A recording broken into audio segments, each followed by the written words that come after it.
আমি তাকে সায়েন্টিফিক যুক্তি দিয়েছি, একজন পুরুষ আর একজন নারীতে 25টা পার্থক্য দৈহিক। কতটা? 15 physical differences between men and women and 10 psychological differences। দৈহিক 15টি আর মনস্তাত্ত্বিক 10টি, 25টি পার্থক্য নারী আর পুরুষের মধ্যে আল্লাহ যেখানে সৃষ্টি করার সময় রেখে দিলেন, সেই ক্ষেত্রে যারা বাংলাদেশে নারী পুরুষের সমান অধিকার চায়, আসলেই তারা নারীদের সম্মান দিতে চায় না, ল্যাংটা করে রাস্তায় নামায়া গোটা দেশকে বেলাল্লাপনায় ভাষায় দিতে চায়। স্টেজ তার ভাঙার সম্ভাবনা নাই। আচ্ছা বলেন, আমি তো জোয়ান মানুষ, স্টেজ ভাঙলে কি হবে? আমার কিছুই হবে না ইনশাআল্লাহ। এই যে বুড়া মানুষগুলো ছিল স্টেজ ভাঙলে ওনাদেরকে তো কবরস্থান যেয়ে খুঁজতে হইতো। স্টেজ সবসময় মজবুত করার চেষ্টা করবেন, বুঝতে পারছেন? নতুবা স্টেজ ভাঙলে ইউটিউব ব্যবসায়ীরা ওয়াজ আর ছাড়বে না, স্টেজ ভাঙ্গাটাই ছাড়বে। কারণ ওদের ধান্দা সব সময় ভিউজ কিভাবে বাড়ানো যায়, ঠিক না? তারপর আজকের স্টেজ নিয়ে কিছু একটা লিখবে তারা ক্যাপশনে, দেখবেন আপনারা।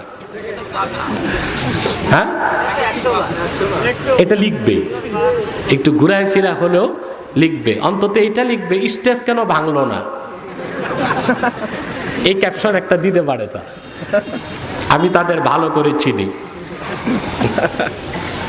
2 রং ছাড়ো, 1 রং ধরো।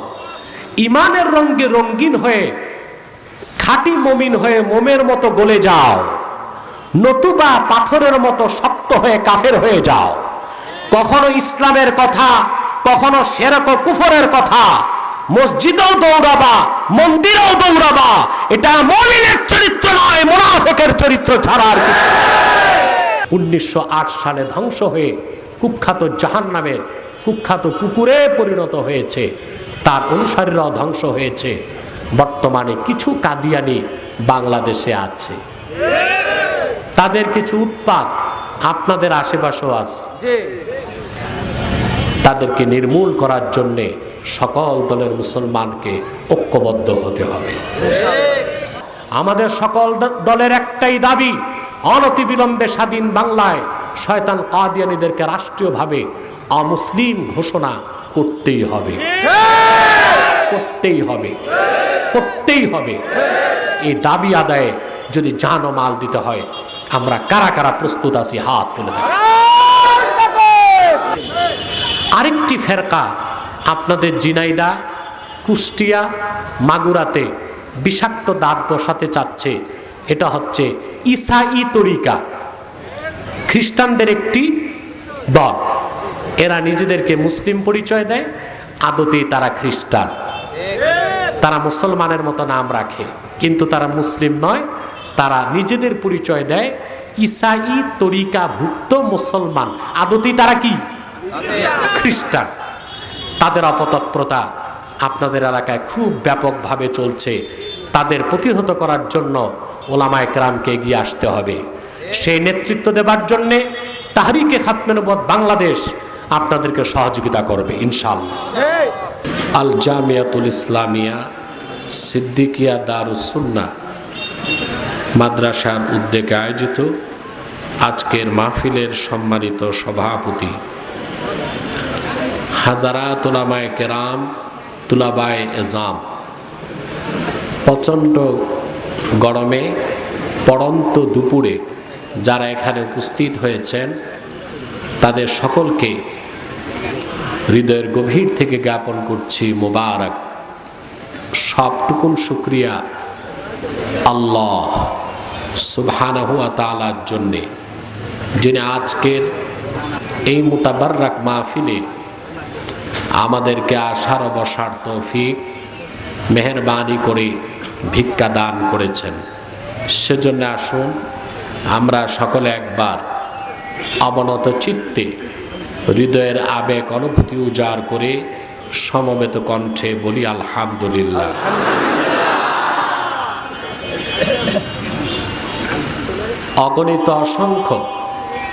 অগণিত অসংখ্য দরুদ ও সালাম আল্লাহর সৃষ্টির প্রধান আকর্ষণ, বিশ্ব সভার সভাপতি, সকল নবী রাসূলগণের মাথার তাজ, শামসুল হিদায়াত, বদরুদ্দুজা, সৈয়দুস সাকালাইন, ইমামুল মুরসালিন, খাতামুন নবিয়্যিন ওয়াল মুরসালিন, আফতাবে নবুওয়াত, শাহানশাহে রিসালাত, সরকারে দো জাহাঁ, সুলতানুল মদিনা, নবিয়ুল আম্বিয়া, হুজুরে আকরম, নূরে মুজাসসাম, নূরুন আলা নূর, সৈয়দিনা হাবিবিনা শফিঈনা মাওলানা মুহাম্মদ সাল্লাল্লাহু আলাইহি ওয়াসাল্লামের উপর আল্লাহ জাল্লা যিকরুহু, যাকে আজ থেকে ১৫০০ বছর আগে প্রেরণ করেছেন, সর্বশ্রেষ্ঠ ও সর্বশেষ নবী ও রাসূল হিসেবে, যার পরে আজ পর্যন্ত পৃথিবীতে অবশ্যই কোনো প্রকার নবী কিংবা রাসূল অবশ্যই আসে নাই, অবশ্যই এখনো নাই, অবশ্যই কিয়ামত পর্যন্ত আসবে না।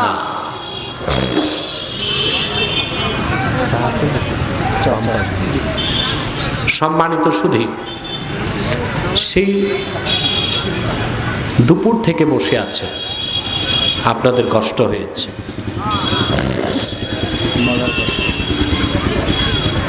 একদিকে গরম, আরেক দিকে পর্যাপ্ত শ্রোতার বসার ব্যবস্থা করা হয় নাই। আপনারা অনেকে দাঁড়িয়ে কষ্ট পাচ্ছেন। সেজন্য আমি গুরুত্বপূর্ণ কিছু কথা কোরআন ও সুন্নাহকে কেন্দ্র করে বলছি। আল্লাহ পাক কোরআন কারীমের মধ্যে ইরশাদ করেছেন,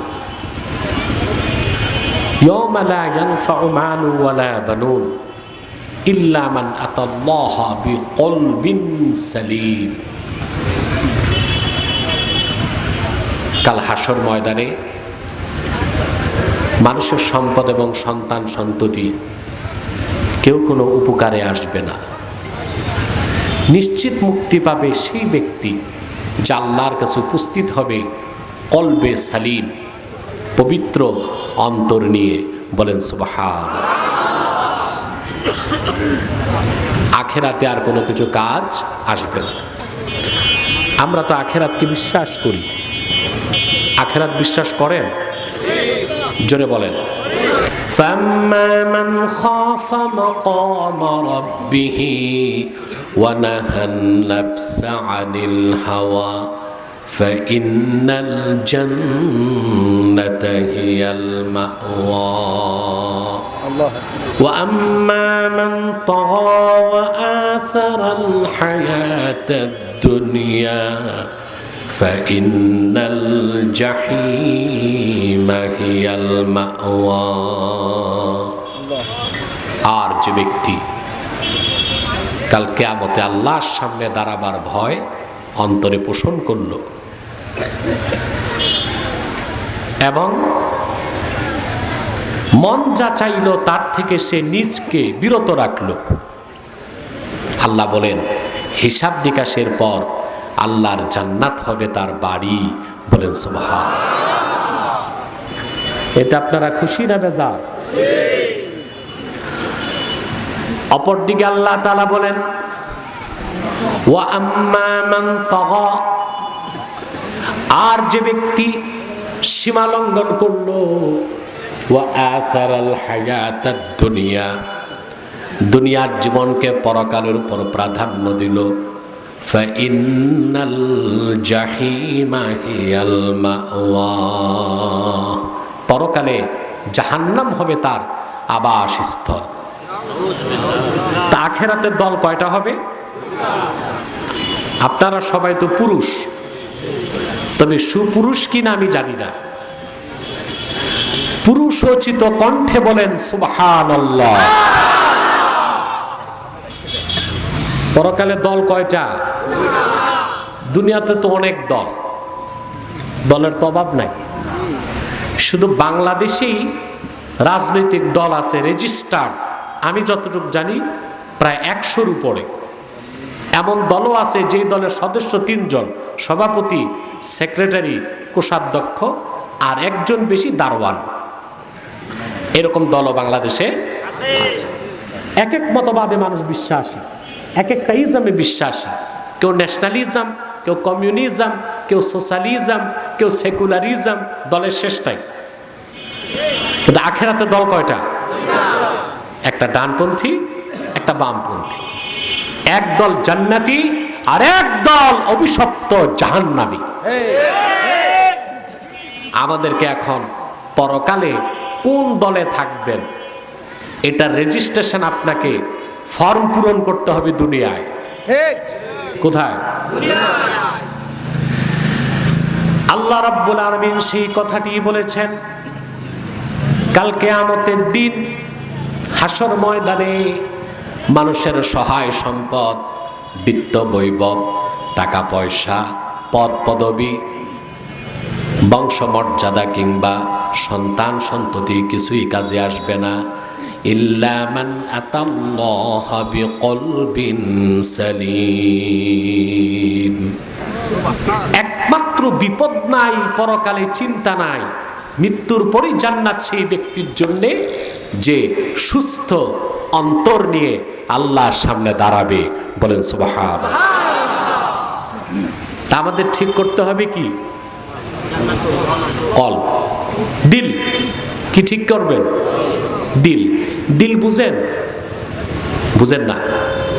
আপনাদের বাম বুকের 2 আঙ্গুল নিচে হৃৎপিণ্ড, এটা কি আরবিতে বলা হয় কলব। অনেক বক্তাকেও শুনছি উচ্চারণটা ঠিক করে না, বলে কালব। কালব অর্থ কুত্তা, আর কলব অর্থ। আপনারা আমাকে সুযোগ দিবেন কথা বলা? ইনশাআল্লাহ, ইনশাআল্লাহ। সুযোগটা কিভাবে? মনোযোগের মাধ্যমে। কিসের মাধ্যমে? এই যে হৃৎপিণ্ড, এটাই তো আসল। এটা কি? এটাকে ইংরেজিতে বলে হার্ট, বাংলায় হৃৎপিণ্ড। এটাই মন, এটাই দিল। একটি দেহ যদি হয় একটা রাষ্ট্রের মতো, সেই রাষ্ট্রের রাজধানী হচ্ছে হৃৎপিণ্ড। ঠিক কিনা? দেহ, human body as like a state and heart is the capital of this state. দেহটা যদি একটা রাষ্ট্র, ওই দেহ নামক রাষ্ট্রের রাজধানীর নাম কি? কলব, দিল। ঠিক কিনা? এই জন্য শয়তান খুব চালাক, সে রাজধানী দখল করে। কারণ মডার্ন ওয়ার পলিসি, আধুনিক যুদ্ধনীতিও এটা বলে রাজধানী যার দখলে দেশ তার থাকে। রাজধানী যার দখল মুক্ত, দেশে তার কর্তৃত্ব চলে। শয়তান দখল করে কি? রাজধানী। সে জানে এ রাজধানী দখল করলে পুরা মানুষটাই আমার কবজায় চলে আসবে। সেজন্য হাদিস সাক্ষী, শয়তান মানুষের অন্তর দখল করে। কি দখল করে? শয়তান ঘুমায় কোথায় জানেন? শয়তানের বেডরুম হচ্ছে আপনার নাকের বাসি। এই নাকে ঘুমায় শয়তান সারা রাত। বুঝতেছেন? ফজরের সময় বান্দা যখন উঠে ওযু করে, শয়তান পালায়। আর সহিহ বুখারী সাক্ষী, আর ফজর নামাজ যে মুসলমান বাদ দেয়, শয়তান তার কানে পেশাব করে চলে যায়। রাসূল করিম সাল্লাল্লাহু আলাইহি ওয়াসাল্লামের কাছে এক ব্যক্তির ব্যাপারে বলা হলো, লোকটা ফজর নামাজ পড়ে নাই। আল্লাহর হাবিব বলেছেন, বালা শায়তানু ফি উজনি, শয়তান সে বেনামাজির কানে পেশাব করে দিয়েছে। আজকে ফজর নামাজ কারা বাদ দিয়েছেন আমি জানি না। জরিপ করলে দেখা যাবে অর্ধেক ফজর নামাজ পড়ছে কিনা সন্দেহ আছে, বাকি অর্ধেক যোহর নামাজ পড়ছে কিনা তাও সন্দেহ আছে। আসর যে পড়বে না নিয়ত মোটামুটি পাকা, কিন্তু ওয়াজ শুনবে 3-4 ঘন্টা। ঠিক কিনা? কিন্তু শয়তান নাকেও দখল করে না, কানও দখল করে না, দখল করে কি? সে জানে এটা রাজধানী, এখানে সে বসলে পুরা মানুষটাই তার দখলে চলে আসবে। ঠিক কিনা বলে? আজকে আমাদের আলোচ্য বিষয়টাই কল্ব, হৃৎপিণ্ড নিয়ে। দেহের যে মূল হৃৎপিণ্ড তা বিশ্বাস করেন? কথা বলেন। সহিহ বুখারীতে এসেছে, আল্লাহর হাবিব ইরশাদ করেছেন, আলা ওয়া ইন্না ফিল জাসাদি মুদগাহ ইযা সালাহাত সালাহাল জাসাদু কুল্লুহু ওয়া ইযা ফাসাদাত ফাসাদাল জাসাদু কুল্লুহু আলা ওয়া হিয়াল কলব। সাবধান, জেনে রেখো, মানুষের দেহের মধ্যে একটি গোশতের টুকরা আছে, এই গোশতের টুকরাটা যখন ভালো হয়ে যায় পুরা মানুষটি ভালো হয়ে যায়, গোশতের টুকরাটি যখন বরবাদ হয়ে যায় পুরা মানুষটি বরবাদ হয়ে যায়। রাসূল করিম সাল্লাল্লাহু আলাইহি ওয়াসাল্লাম কথাটি বললেন ১৫০০ বছর আগে। দেহের মূল কি? হৃৎপিণ্ড। মডার্ন সায়েন্স, আধুনিক বিজ্ঞান আল্লাহর হাবিবের হাদিসের সামনে মস্তক নত করে দিয়েছে। বলেন সুবহানাল্লাহ। একটি বডি, দেহ, পুরা দেহটা নিয়ন্ত্রণ করে হৃৎপিণ্ড, ঠিক কিনা? একজন প্রাপ্তবয়স্ক পুরুষের দেহে রক্তের পরিমাণ 5 থেকে 6 লিটার, আর অ্যাডাল্ট ওম্যান, প্রাপ্তবয়স্কা নারীর দেহে রক্তের পরিমাণ 4 থেকে 5 লিটার। রক্ত বেশি কার? শুধু একদিক দিয়ে পুরুষ বেশি না, যারা বাংলাদেশে নারী পুরুষের সমান অধিকার চায় তারা অবৈজ্ঞানিক, অযৌক্তিক একটি পাগলামি দাবি করতেছে। নারী পুরুষ সমান হতে পারে না। খুব ডিস্টার্ব আপনার মাহফিলে, কি ব্যাপারটা কি? আপনারা শৃঙ্খলা জিনিসটা শিখেন নাই। এখন তো আর বিছানা দেওয়ার সময় নেই, প্যান্ডেলটা আগেই বেশি বড় করা দরকার ছিল। এদের নিয়তে গড়বড়, ভাবছে দিনের বেলা হুজুর আসবে, লোকজন হয় কি না। আবার মানুষ তো কোনো হুজুর দেখতে আসে না, কোরআন শুনতে আসে, ঠিক কিনা? আর ডিস্টার্ব চাই না, চুপচাপ বসে থাকেন যে যেখানে আছে। প্রাপ্তবয়স্ক একজন পুরুষের দেহে রক্ত 5 থেকে 6 লিটার, আর মহিলার 4 থেকে 5 লিটার। এক জায়গায় পার্থক্য না। পুরুষের মাথায় যে ব্রেন, মগজ, এটার কোয়ান্টিটি 60 ড্রাম, পানির ড্রাম না, আউন্স, আউন্স, আউন্সের হিসাব। কত ড্রাম? প্রাপ্তবয়স্ক একজন মহিলার মাথায় মগজের পরিমাণ থাকে 40 ড্রাম। কয় ড্রাম কম? আধুনিক বিজ্ঞান মাথা অপারেশন করে পাল্লায় মেপে যেই তথ্য দিল আজকে, ১৫০০ বছর আগে যখন কোনো অপারেশন ছিল না, বিজ্ঞান ছিল না, ল্যাবরেটরি ছিল না, কোনো চিকিৎসা বিজ্ঞানী ছিল না, আমার নূর নবী তখন বলেছেন মহিলাদেরকে না কিসুল আকুলের দিক দিয়ে তারা অপরিপূর্ণ। তা তো হবেই। মগজ কয় ড্রাম কম? 20 ড্রাম। রক্তে পার্থক্য কত? শুধু কি তাই? রক্তে 3 রকম কণা থাকে, শ্বেতকণিকা, লোহিত কণিকা, অনুচক্রিকা। বিজ্ঞান দেখেছে প্রতি 1 ঘন মিলিলিটার রক্তে মহিলার রক্তের লোহিত কণিকা আছে 45 লক্ষ, আর পুরুষের হচ্ছে 55 লক্ষ। এদিক দিয়েও পুরুষ উপরে। সুবহানাল্লাহ। রক্তের পরিমাণও পুরুষ ব্রেনে আগায়। সুবহানাল্লাহ বলবেন না? আমার সাথে বাংলাদেশের এক বুদ্ধিজীবীর বাহাস হয়েছিল নারী অধিকার নিয়ে। তার আমি সেখানে, সে তো ডাক্তার, বড় ডাক্তার, আমি তাকে সায়েন্টিফিক যুক্তি দিয়েছি। একজন পুরুষ আর একজন নারীতে 25টা পার্থক্য দৈহিক। কতটা? 15 physical differences between men and women and 10 psychological differences। দৈহিক 15টি আর মনস্তাত্ত্বিক 10টি, 25টি পার্থক্য নারী আর পুরুষের মধ্যে আল্লাহ যেখানে সৃষ্টি করার সময় রেখে দিলেন, সেই ক্ষেত্রে যারা বাংলাদেশে নারী পুরুষের সমান অধিকার চায়, আসলেই তারা নারীদের সম্মান দিতে চায় না, ল্যাংটা করে রাস্তায় নামায়া গোটা দেশকে বেলাল্লাপনায় ভাষায় দিতে চায়।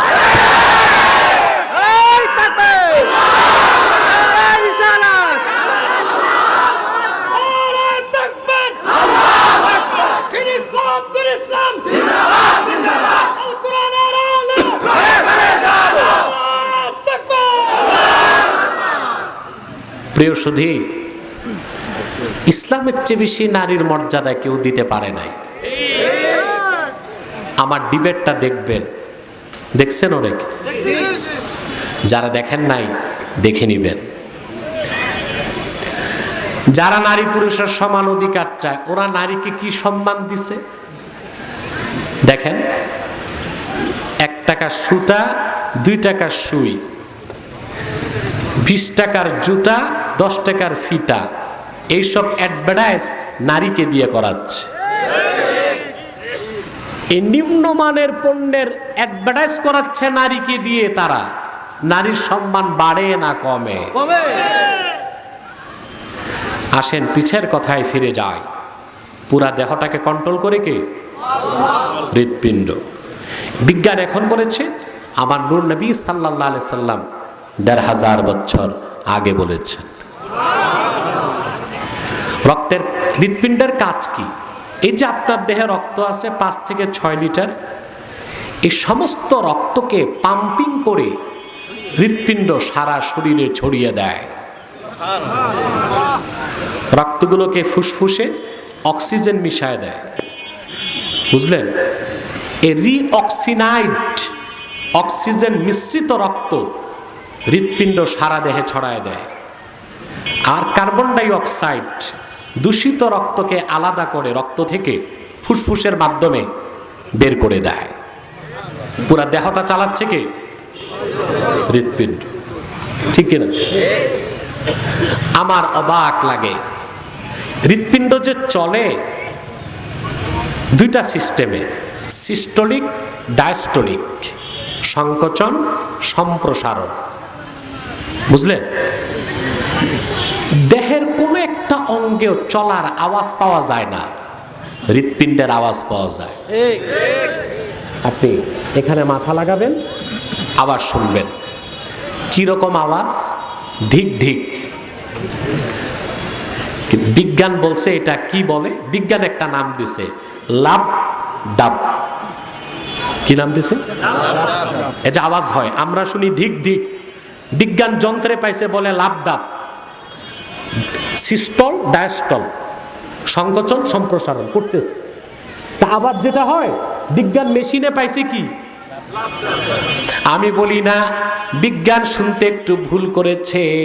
হৃৎপিণ্ড লাভ ডাব বলে না, বলে রব।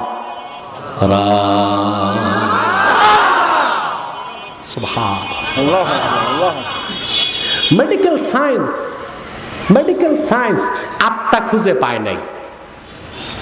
মেডিকেল সায়েন্স আত্মাকে স্বীকার করে না।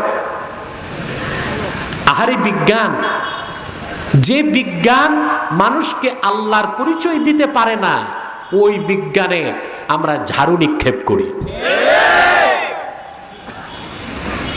সব চিনল বিজ্ঞান, সব আবিষ্কার করলো, সৃষ্টি জগতের যিনি স্রষ্টা ওনার পরিচয় পেল না।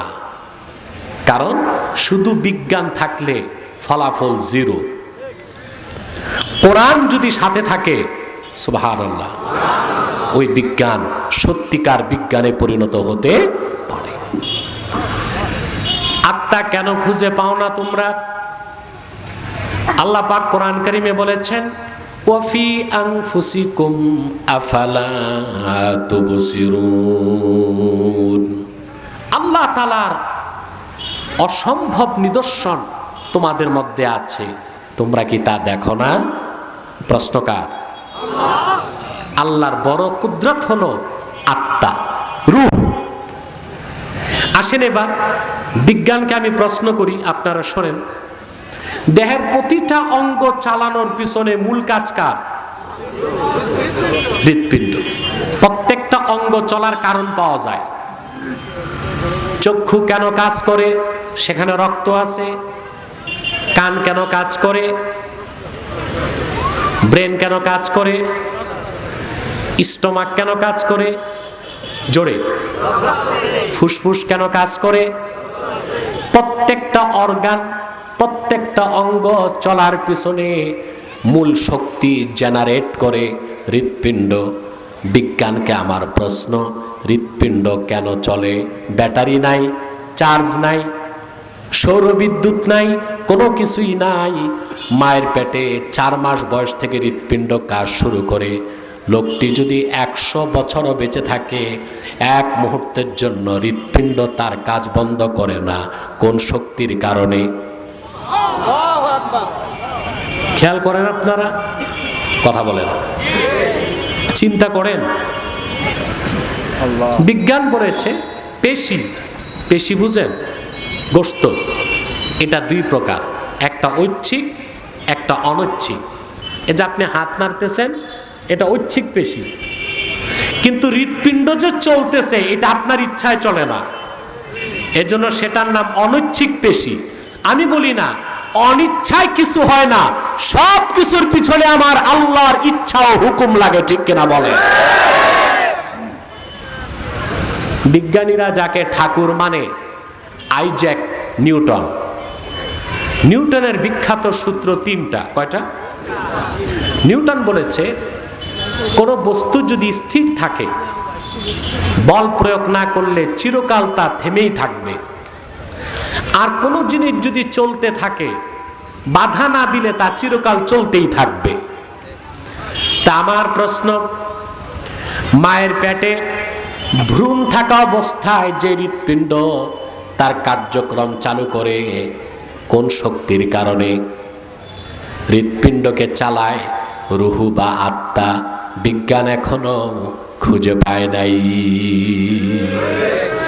কোরআন কারীম তার জবাব দিয়েছে, ওয়ায়াসআলুনাকা আনির রূহ কুলির রূহু মিন আমরি রাব্বি ওয়া মা উতিতুম মিনাল ইলমি ইল্লা কলিলা।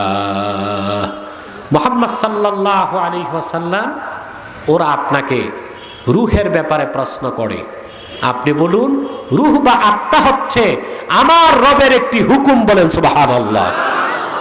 সেই হুকুমে হৃৎপিণ্ড কাজ করে। তাহলে আমরা আজকের আলোচনায় এতটুকু বুঝলাম, সারা দেহের মূল কি? এটা ঠিক, মানুষ ঠিক, এটা বরবাদ। এই হৃৎপিণ্ড বা কল্ব কোরআন কারীমের দৃষ্টিতে 4 প্রকার। কয় প্রকার? জোরে বলেন। আমি ব্যাখ্যাটা দিব? ধৈর্য আছে? গরম বেশি লাগে? যারা দাঁড়িয়ে আছেন, মাটির বিছানায় বসে যান না, ত্যাগকাদা থাকলে দাঁড়াই থাকেন, সমস্যা নাই। প্রিয় ভাই বন্ধুগণ,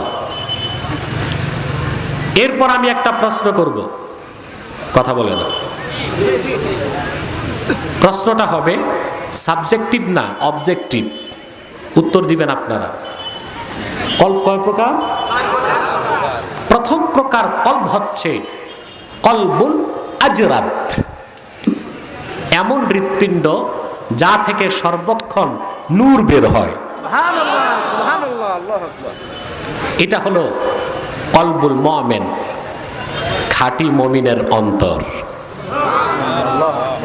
যে কথাটি আল্লাহ পাক কোরআন কারীমে বলেছেন, ইয়াওমা লা ইয়ানফাউ মালু ওয়ালা বানুন ইল্লা মান আতাল্লাহ বিকলবিন সালিম।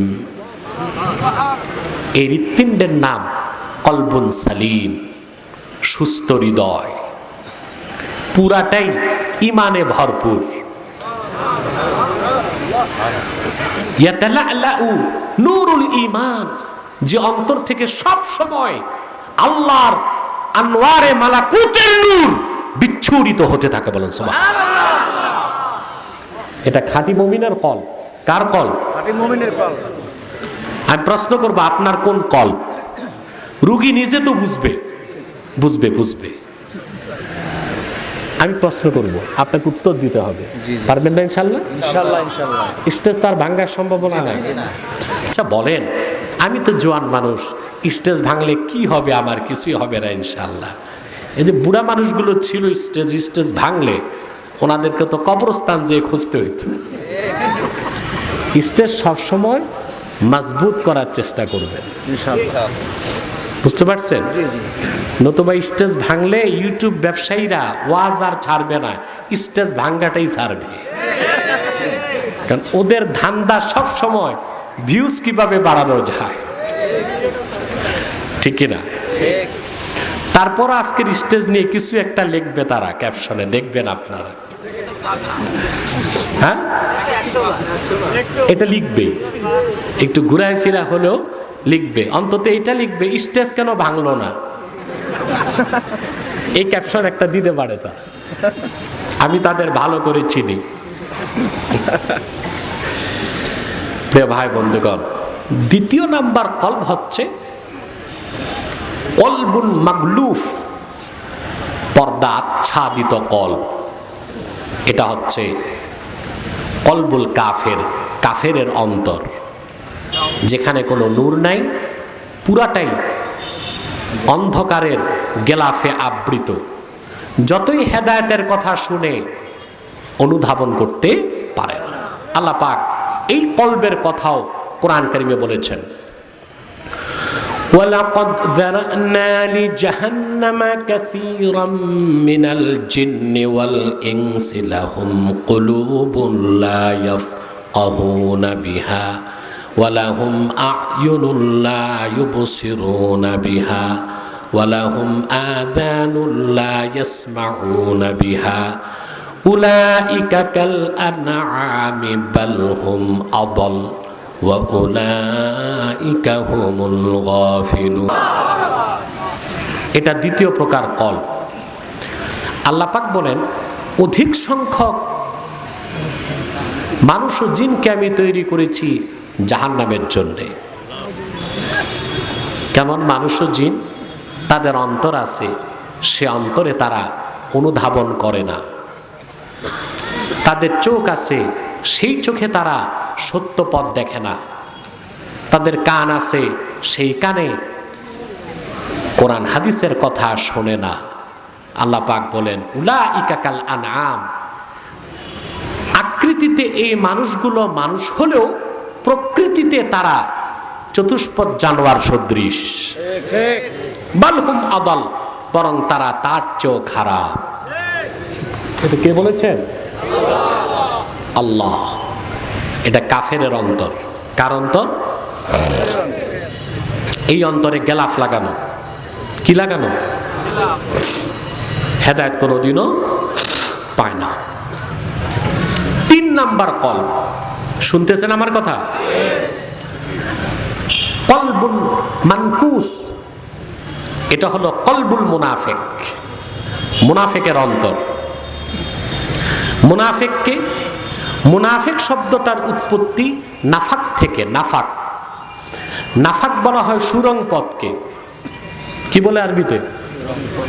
সুরং পথ, যার 2টা মুখ থাকে।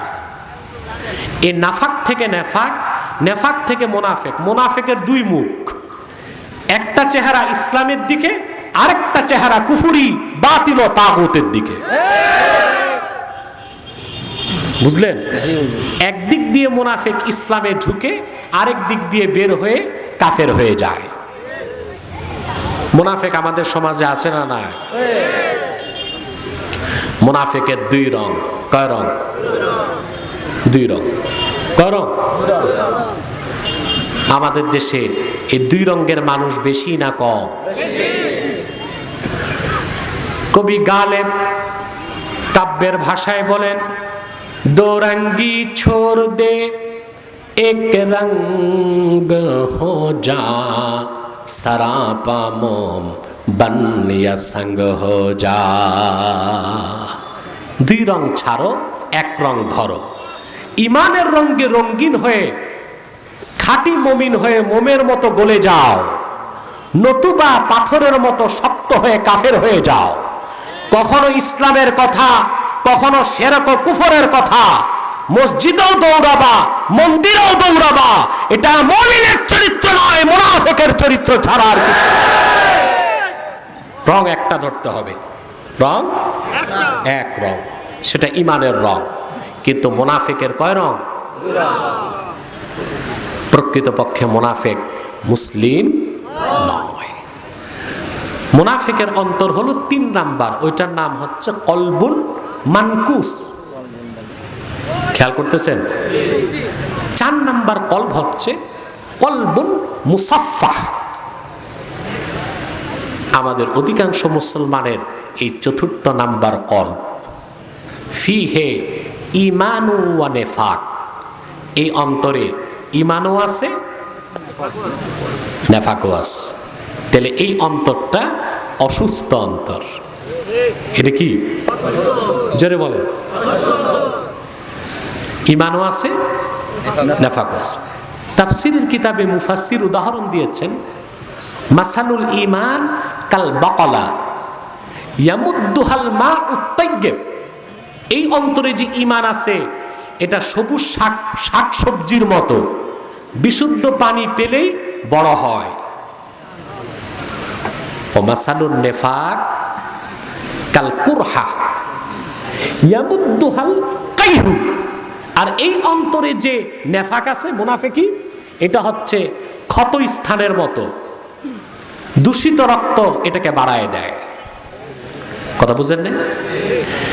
এই 4র্থ প্রকার অন্তর যাদের, যেই অন্তরে ঈমানও আছে আবার নেফাকও আছে, এই অন্তর অসুস্থ অন্তর। এই রকম অন্তরের মানুষগুলো ইসলামকেও ভালোবাসে, অন ইসলামকেও ভালোবাসে। ওয়াজ শুনতেও ভালো লাগে, ডিজে পার্টির গান শুনতেও ভালো লাগে, ঠিক কিনা? মাথায় টুপি দিতেও ভালো লাগে, দাড়ি রাখতেও ভালো লাগে, আবার ইসলাম বিরোধী তাগুতি শক্তির গোলামি করতেও ভালো লাগে, ঠিক কিনা বলেন? এরকম লোক আমাদের মধ্যে বেশি না কম? অন্তর কোনটা? 4র্থটা কলবে মুসাফফা, কলবে অসুস্থ অন্তর। কথা বুঝতেছেন? এই কলবের অধিকারী যারা, তারা ইসলামকে ভালোবাসে না তা না, কিন্তু ইসলামকেও ভালোবাসে, অন ইসলামকেও। তাদের মধ্যে দিনদারিও আছে, বদদিনীও আছে। তারা মুহররমে আশুরা পালন করে, আবার বৈশাখ মাসে হিন্দুদের মতো বৈশাখী মেলাও পালন করে, ঠিক কিনা? দুটোটাই ভালো লাগে, বুঝলেন না? ঈদ উৎসব করতে ভালো লাগে, আবার বিশ্ব ভ্যালেন্টাইন্স ডে, ভালোবাসা দিবস নামের বেহায় দিবসও পালন করে। ওয়াজ শুনতেও ভালো লাগে, গান শুনতেও ভালো লাগে। আছে এরকম লোক? বেশি না কম?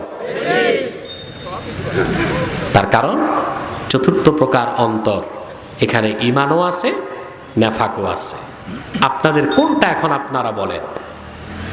আল্লাহ। না, ওষুধ আছে, আমি দিব এখন। মানে এখন আপনাদের কোনটা আমি তো শুনলাম না। ওই 4 নাম্বারটা। যাক, তাহলে ডাক্তার তার উপযুক্ত রোগী পাইছে। হ্যাঁ জি, এবার ঔষধ। অন্তর যখন আপনার এই 4র্থ প্রকার অন্তরে যখন ঔষধ থাকবে না, ঔষধ প্রয়োগ করবেন না, এই অন্তর আস্তে আস্তে মুনাফিকি বাড়বে, আপনার কলবটা মরে যাবে। কি হয়ে যাবে? অতএব অন্তর মরে যাবার আগে ঔষধ নিয়ে তাকে জিন্দা করতে হবে।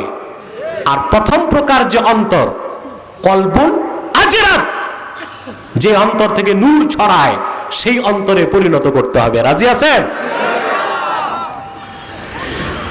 বিশ্ববরণ্য মুহাদ্দিস এবং মুফাসসির আল্লামা ইব্রাহিম খাওয়াস তিনি বলেছেন, দাওয়াউল কুলুবে খামসা, যে অন্তরে অসুখ আছে, রোগ আছে, সেই অন্তরের ঔষধ হলো 5টি।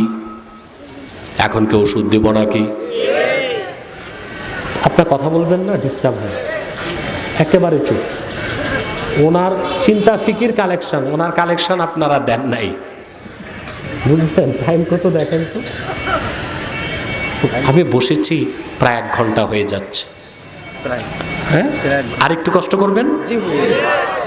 ওষুধ 5টা তো দিতে হবে। আর একটু স্পষ্ট হয় না?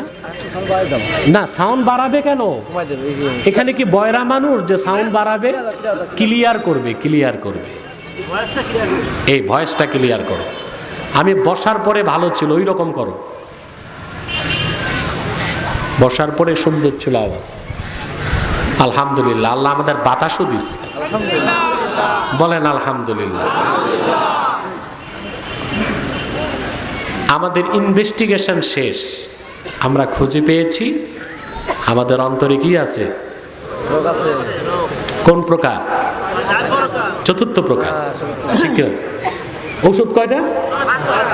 এখন প্রেসক্রিপশন।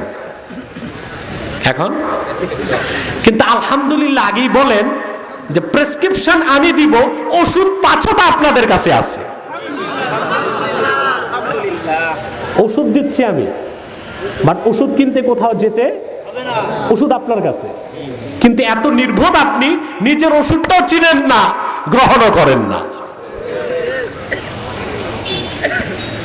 এই অসুস্থ অন্তরের ঔষধ কয়টা? বলতেছি, খেয়াল করেন। প্রথম হলো তিলাওয়াতুল কোরআনি বিত্তাদাব্বুর, বুঝে শুনে মনোযোগ সহকারে প্রতিদিন আল্লাহর কোরআন পড়তে হবে। আমরা মুসলমান এই প্রথম ওষুধ থেকে বেশি দূরে, ঠিক না? শর্ত আছে, কোরআন তেলাওয়াত করতে হবে বিত্তাদাব্বুর, চিন্তার সাথে। কিছু যদি নাও বুঝেন, আপনি কোরআন তেলাওয়াত করেন, প্রতি অক্ষরে 10 নেকি। সুবহানাল্লাহ। আলিফ লাম মিম পড়বেন, 30 নেকি। অনেক ফজিলত কোরআন তেলাওয়াতে। কিন্তু আপনি যদি বুঝে পড়তে পারেন, এটাই আপনার অন্তরের ঔষধ না মহা ঔষধ। আল্লাহ কোরআন কারিমে বলেছে, وَنُنَزِّلُ مِنَ الْقُرْآنِ مَا هُوَ شِفَاءٌ وَرَحْمَةٌ لِّلْمُؤْمِنِينَ وَلَا يَزِيدُ الظَّالِمِينَ إِلَّا خَسَارًا।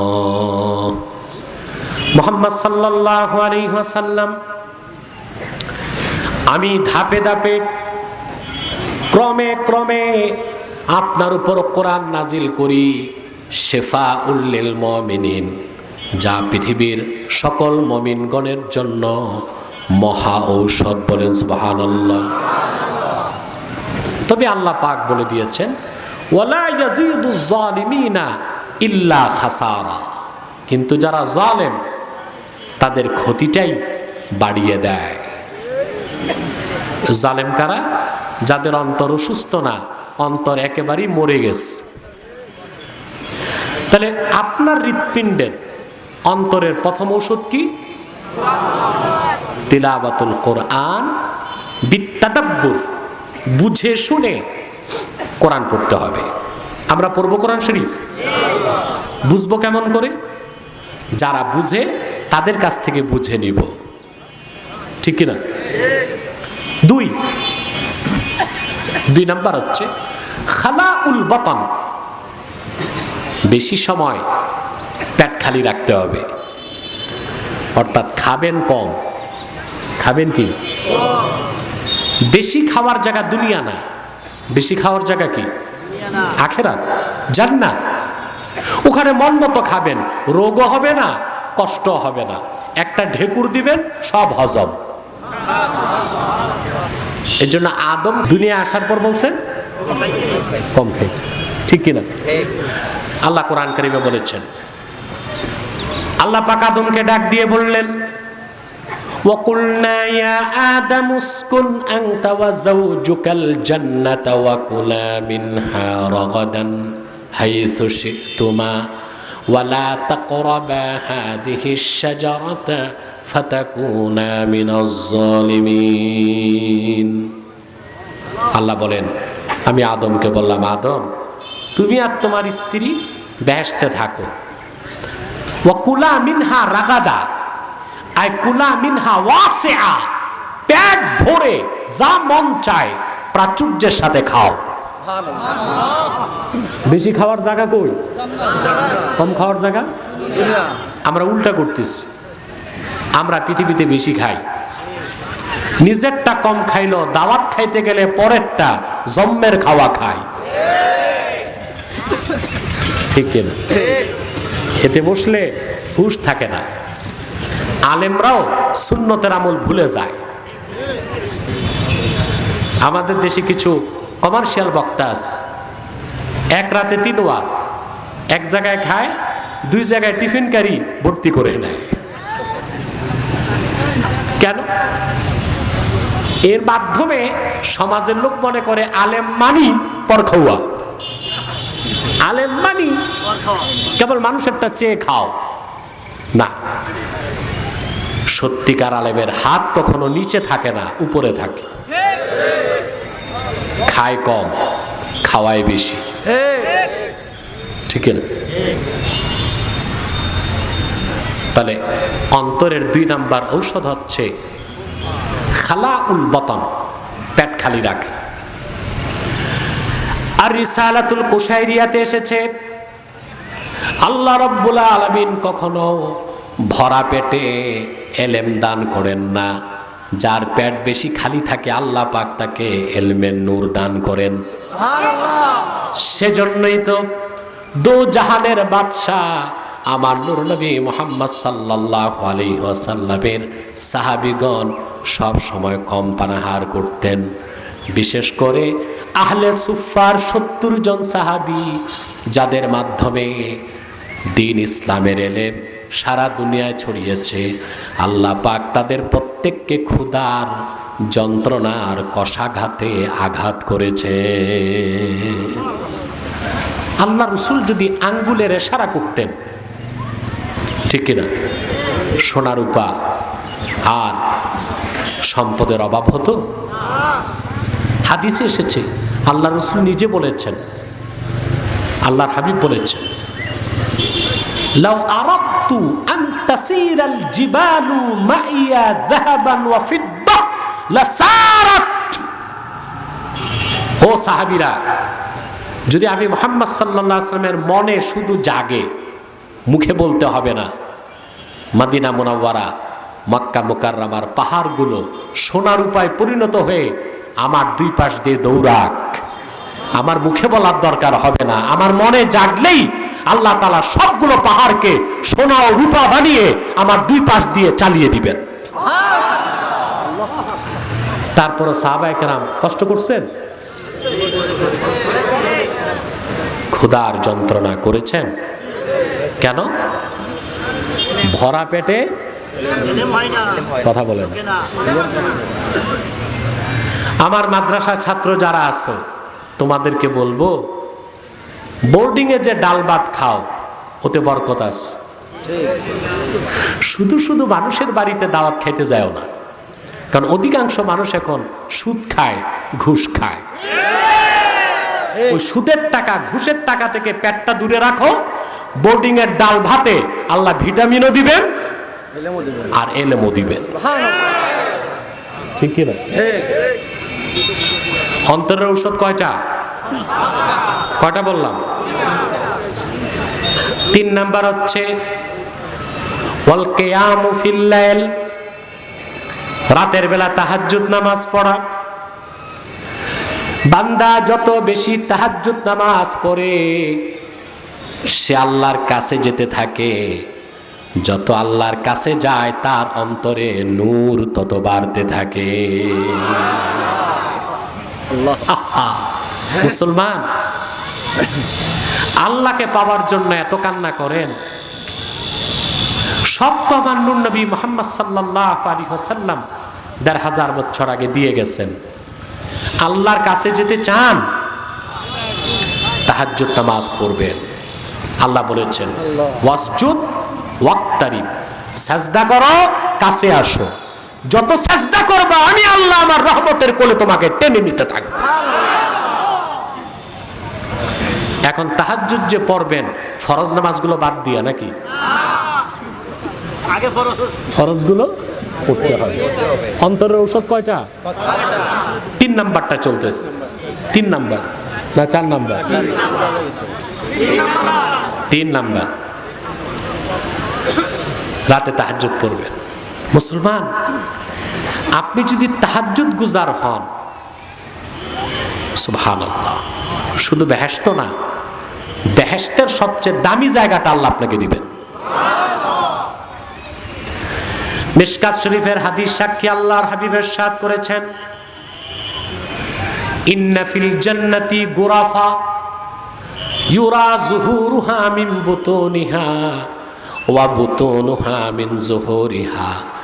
আল্লাহর জান্নাতে এমন কিছু কামরা আছে যে কামরাগুলোর বাহির থেকে ভিতর দেখা যায়, ভিতর থেকে বাহির দেখা যায়। ফাকামা আরাবিয়ুন ফাকালা লিমান হাযা ইয়া রাসূলুল্লাহ। এক আরাবী দাঁড়িয়ে গেলেন আর বললেন, ইয়া রাসূলুল্লাহ, এতদিন জান্নাতের কথা শুনেছি, জান্নাতের ভিতর এত সুন্দর কামরা আছে তা তো শুনি নাই, এই কামরাগুলো আল্লাহ কাকে দিবেন? কামরাগুলো চান? কথা বলেন। আল্লাহর হাবিব জবাব দিলেন, লিমান আতাবাল কালাম ওয়া আত'আমাত তাআম ওয়া আদামাস সিয়াম ওয়া সাল্লা ফিল লাইলি ওয়ান নাসু নিয়াম। আমার যে আশিক উম্মত সমস্ত ফরজ ওয়াজিব সুন্নতের পরে 4টি কাজ করবে। আতাবাল কালাম, মুখের কথাকে পবিত্র করবে। সুবহানাল্লাহ। মুখের কথা পবিত্র করতে প্রথমেই ছাড়তে হবে মিথ্যা, গীবত, শিকায়েত। আর আমাদের দেশে গীবতের অভ্যাস বেশি। আমি দেখছি বাংলাদেশে মানুষ যত বুড়া হয় গীবত করার অভ্যাস তত বাড়ে। বুড়া মানুষ, ডেট ফেল, এক্সপায়ার ডেট চলে গেছে, কামকাজ নাই, চায়ের হোটেলে বসতেছে, ওনার গীবত করতেছে, আরেকজনের গীবত শুনতেছে। উত্তর পাড়ারটা যে দক্ষিণ পাড়ায় ট্রান্সফার করে, দক্ষিণ পাড়ার নিউজ উত্তর পাড়ায় ট্রান্সফার করে, এতে মজা পায়, কিন্তু এতে তার আখেরাত বরবাদ। ঠিক কিনা? প্রথম হচ্ছে লিমান আতাবাল কালাম, যে তার কথাকে পবিত্র করলো। ওয়া আত'আমাত তাআম, মানুষকে খাওয়ায়। ওয়া আদামাস সিয়াম, বেশি নফল রোজা রাখে। ওয়া সাল্লা ফিল লাইলি ওয়ান নাসু নিয়াম, নামাজ পড়ে তখন, মানুষ ঘুমিয়ে থাকে যখন। এই 4টা কাজ যে করবে আল্লাহ তাকে শুধু বেহেশত দিবেন না, বেহেশতের সবচেয়ে দামি জায়গাটা তাকে দিয়ে দিবেন। অন্তরের ঔষধ কয়টা? 3 নাম্বারটা কি? তাহাজ্জুদ নামাজ। 4 নাম্বার হলো ওয়াত তাদাররু ফিস সাহর, শেষ রাতে আল্লাহর কাছে দোয়া মুনাজাত করে নিজের গুনাহ মাফ চাইবেন। তাদাররু ফিস সাহর, শেষ রাতে একটু কান্নাকাটি করবেন আল্লাহর কাছে। আপনার চোখ থেকে 2 ফোঁটা পানি বের হওয়ার সাথে সাথে জীবনের গুনাহগুলোকে আল্লাহ মাফ করে দেবেন। কয়টা হলো? 5 নাম্বার হচ্ছে মুজালাসাতুস সুলাহা, নেককারদের সাথে উঠা বসা করবেন। এই যে আল্লাহওয়ালা পীর বুজুর্গের কাছে গেলে ফায়দা কি? কোন আল্লাহওয়ালা নেককার বুজুর্গের সামনে চুপচাপ বসে থাকলেও আপনার অন্তর সাফ হতে থাকবে। সবক লাগবে না, সবক লাগবে না। সুবহানাল্লাহ। একজন নেককার আল্লাহওয়ালা বুজুর্গের কাছে বসে থাকবেন একদম চুপচাপ, তার রুহানি তাওয়াজ্জুর কারণে আপনার অন্তর পরিষ্কার হতে থাকবে। বলে 5 নাম্বার হচ্ছে কি? মুজালাসাতুস সুলাহা, নেককারদের সাথে উঠা বসা করবেন। 2 নেককার একসাথে বসলেই ঈমান বাড়ে। সুবহানাল্লাহ, আল্লাহু আকবার। এটা বিশ্বাস করেন না? জি। সহিহ বুখারী কিতাবুল ঈমানে তারজামাতুল বাবে ইমাম বুখারী মুআজ বিন জাবাল থেকে একটা অংশ নকল করেছে। হযরত মুআজ বিন জাবাল রাদিয়াল্লাহু তাআলা আনহু তার ছাত্র আসওয়াদ বিন হেলালকে ডাক দিয়ে বললেন, ইজলিস বিনা নুমিন সাআ, আসো আমরা একটু বসি, ঈমানটাকে বাড়াই। 2 জন নেককার, 2 জন আল্লাহওয়ালা বুজুর্গ যখন এক জায়গায় বসে যায়, দিনের কথা বলে জিকির ফিকির করে, আল্লাহ তাদের ঈমানটাকে বাড়ায় দেন।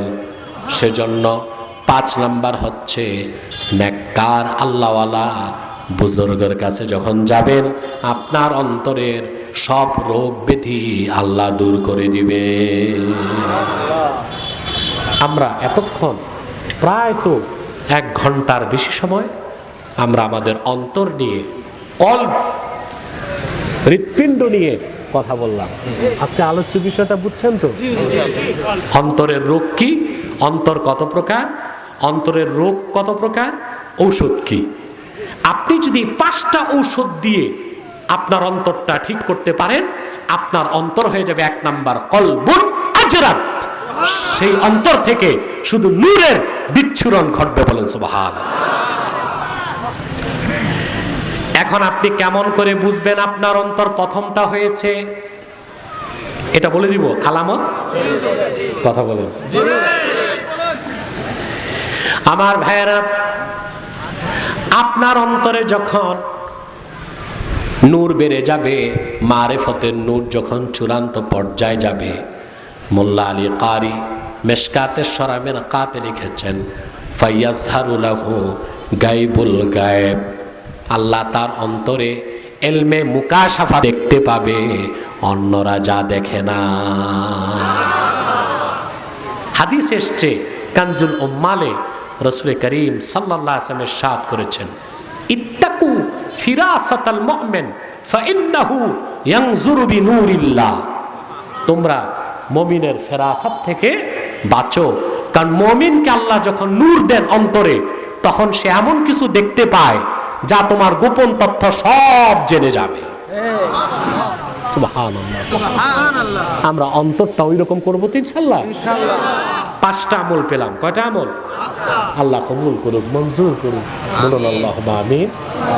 অনেক কথা আজকে হয়ে গেছে, আর কষ্ট দিচ্ছি না। আমরা কলবে সালিম চাই। কি চাই? কিভাবে কলবে সালিম হবে তার সব প্রেসক্রিপশন আমরা পেয়েছি। এবার কাজ হচ্ছে ঔষধ গ্রহণ। আপনারা দাঁড়াচ্ছেন কেন? আমি তো উঠি নাই এখনো। আমি উঠলে দাঁড়ান, নামাজের যথেষ্ট সময় আছে, পাবেন, ঠিক কিনা? আমি মুসাফির, এখান থেকেই রওনা দিব এয়ারপোর্টের উদ্দেশ্যে। 2 রাকাত নামাজ পড়ে ফেলবো। আপনারা মাঠে হোক মসজিদে হোক আসর নামাজ পড়ে নেবেন। আমি আবারও প্রশ্ন করছি, আজকে 1 ঘন্টার উপর আমি যে বক্তব্য দিলাম, আলোচ্য বিষয় বুঝতে পেরেছেন? আমি যথেষ্ট চেষ্টা করেছি। যেভাবে আমি আমার ছাত্রদেরকে হাদিস শরীফ পড়াই, বুঝাই, ঠিক সেই স্টাইলে আপনাদেরকে চেষ্টা করেছি। যদি না বুঝেন ওটা আমারই ব্যর্থতা, আর যদি বুঝে থাকেন সেটা আল্লাহর দয়া। সাদাকাল্লাহুল আযীম ওয়া সাদাকা রাসূলুহুন নবিয়ুল কারীম ওয়া নাহনু আলা যালিকা মিনাশ শাহিদিন ওয়াশ শাকিরিন আলহামদুলিল্লাহি রাব্বিল আলামিন। হ্যাঁ, বলে দিব ইনশাআল্লাহ। আপনার মাদ্রাসা তো দেখাই যাচ্ছে না? আচ্ছা আচ্ছা, একদিন দাওয়াত দিয়ে এলাকাবাসী খাওয়াইছেন? খাওয়াইতে হবে। মাদ্রাসায় কিছু নিতে হলে কিছু দিতে হবে। আপনারা এতগুলো লোক খাওয়ানোর তো ব্যবস্থা নেই, পরবর্তীতে উনি দাওয়াত করে খাওয়াবে। মাদ্রাসার কিছু কথা আমি বলবো, এখনই বলবো ইনশাল্লাহ। তার আগে আপনাদের এলাকায় কিছু সতর্কতামূলক বিষয় আমাকে বলতে হচ্ছে। আপনারা এখানে বিভিন্ন দলের লোক আছেন না? কথা বলে না, কিন্তু এখানে কোনো দলাদলি আছে? মারামারি, ঝগড়া ফাসাদ? কারণ আসলে আমাদের এখানে একটাই পরিচয়, আমরা মুসলমান, ঠিক কিনা? আমি বলবো দলীয় মতভেদ থাকতেই পারে, তা থাকবে রাজপথে, সংসদে। তো এলাকাতে সকল দলের মুসলমান আমরা মিলেমিশে থাকবো। পারবেন তো ইনশাল্লাহ? পারবেন না? দেখুন, দল নিয়ে কোনো মতভেদ নাই, একটি ক্ষেত্রে ঐক্যবদ্ধ হবেন। সেটা কি? সকল কাফের মুশরিক, ইসলামের শত্রু যারা, তাদের বিরুদ্ধে আপনাদের সকল দলের মুসলমানকে ঐক্যবদ্ধ হতে হবে। যদি ঐক্যবদ্ধ না হন, অস্তিত্ব হারাবেন, দেশও হারাবেন, ঠিক কিনা?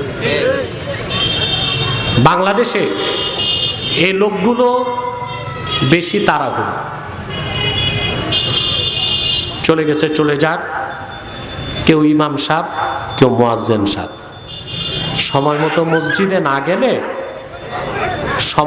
মসজিদে না গেলে দেখা যাবে ওনাদের চাকরি চলে গেছে, বাকি একটা লোকও উঠবেন না, ঠিক আছে? আমি খুব কম সময়ে ছেড়ে দেব। প্রিয় সুধী, ইসলাম ও মুসলমানের বিরুদ্ধে বাংলাদেশে যারা কাজ করছে, তাদের মধ্যে সবচেয়ে নিকৃষ্ট হচ্ছে কাদিয়ানি সম্প্রদায়। নিঃসন্দেহে তারা কাফের এবং অমুসলিম। তাদেরকে যারা কাফের বলবে না, তারাও কাফের, কারণ তারা আল্লাহর আখির নবী মুহাম্মদ সাল্লাল্লাহু আলাইহি সাল্লামকে আল্লাহর শেষ নবী হিসেবে বিশ্বাস করে না। চিল্লায় বলেন নাউযুবিল্লাহ। এই জন্য তারা কি? সর্বশক্তি দিয়ে বলেন তারা কি? অমুসলিম এবং কাফের। তারা মানুষকে ধোঁকা দেওয়ার জন্যে মুসলমানদের মতো নাম রাখে, টুপি লাগায়, দাড়িও রাখে। তাই বলি কি তারা মুসলমান হবে? দাড়ি রাখলেই কেউ যদি মুসলমান হতে পারত, তো রবীন্দ্রনাথ ঠাকুরের চেয়ে বড় মুসলমান কে হইত? সে কি মুসলিম ছিল না মুসলিম? এক শয়তান বোতল ভর্তি পেশাব, লেবেল ফিট করছে শরবত। ওটা কি শরবত হবে? ভিতরে কি? তদ্রুপ কাদিয়ানিরা অমুসলিম। আব্দুল আউয়াল, আব্দুস সামাদ, মুবাশশির আলী, কবির চৌধুরী, এসব নাম রাখার দ্বারা তারা মুসলমান হতে পারে না।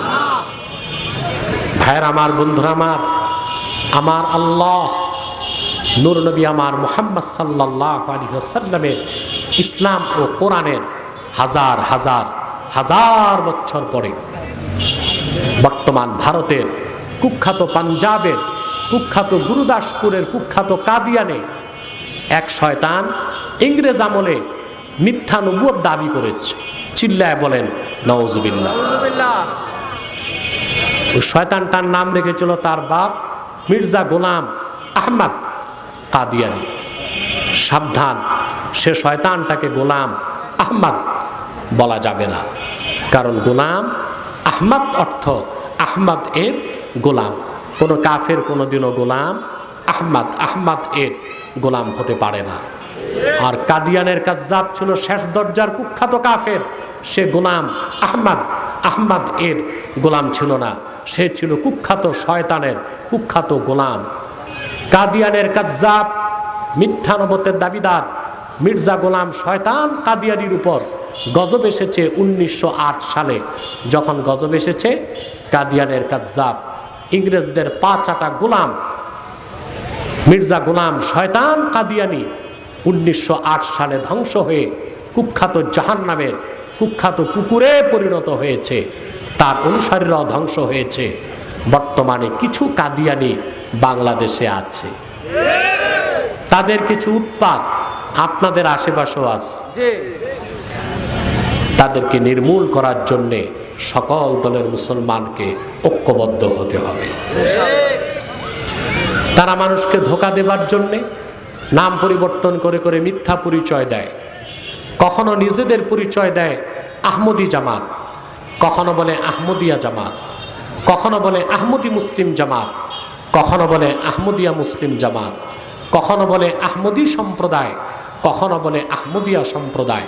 সাবধান, যত কাদিয়ানি ছিল আছে থাকবে, তারা কেউ আহমদি জামাত নয়, আহমদিয়া জামাত নয়, আহমদি সম্প্রদায় নয়, আহমদিয়া সম্প্রদায় নয়, আহমদি মুসলিম জামাত নয়, আহমদিয়া মুসলিম জামাত নয়। তারা শয়তানি জামাত, কুখ্যাত জাহান্নামের কুখ্যাত কুকুরের দল। আমাদের সকল দলের একটাই দাবি, অনতিবিলম্বে স্বাধীন বাংলায় শয়তান কাদিয়ানীদেরকে রাষ্ট্রীয়ভাবে অমুসলিম ঘোষণা করতেই হবে, করতেই হবে, করতেই হবে। এই দাবি আদায়ে যদি জান ও মাল দিতে হয়, আমরা কারা কারা প্রস্তুত আছি? হাত তুলে দেব।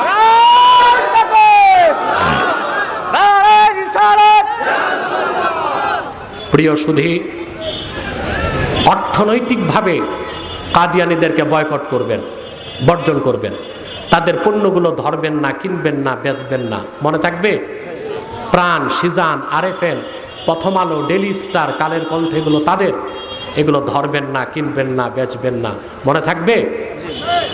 আরেকটি ফেরকা আপনাদের ঝিনাইদহ, কুষ্টিয়া, মাগুরাতে বিষাক্ত দাঁত বসাতে চাচ্ছে।